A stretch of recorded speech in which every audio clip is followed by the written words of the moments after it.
Hello, Mr. Buffett.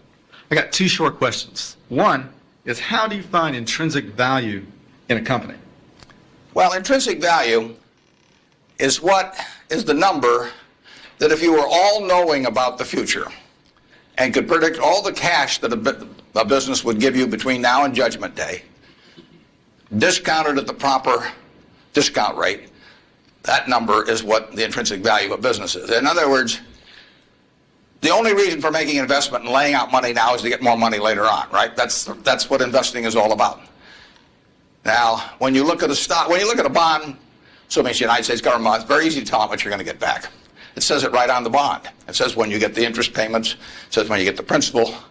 So it's very easy to figure out the value of a bond. It can change tomorrow if interest rates change. But the cash flows are printed on the bond.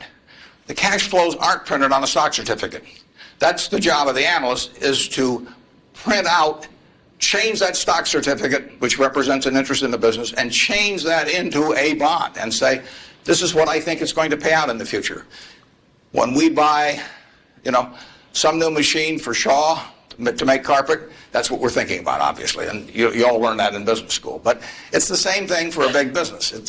If you buy Coca-Cola today, the company is selling for about $110 to $15 billion in the market. The question is, if you had 110 or 15 billion, you wouldn't be listening to me, but I'd be listening to you incidentally.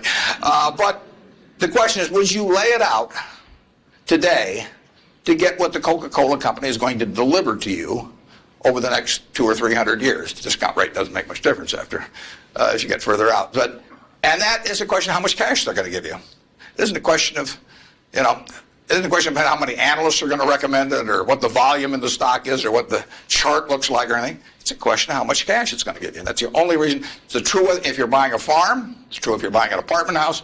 Any financial asset. Oil in the ground, you're laying out cash now to get more cash back later on. And the question is how much are you going to get, when are you going to get it, and how sure are you? And when I calculate intrinsic value of a business, when we buy businesses, and whether we're buying all of a business or a little piece of a business, I always think we're buying the whole business because that's my approach to it. I look at it and say, what will come out of this business and when?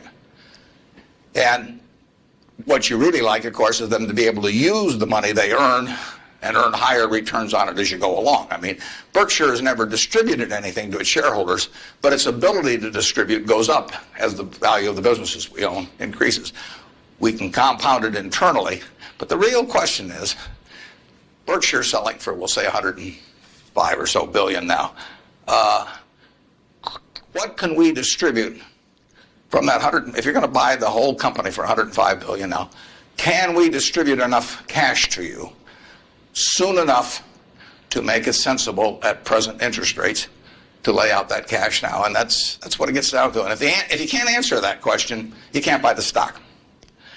You can gamble in the stock if you want to, or your neighbors can buy it. But if you don't answer that question, and I can't answer that for internet companies, for example. There are a lot of companies, there are all kinds of companies I can't answer it for, but I just stay away from those.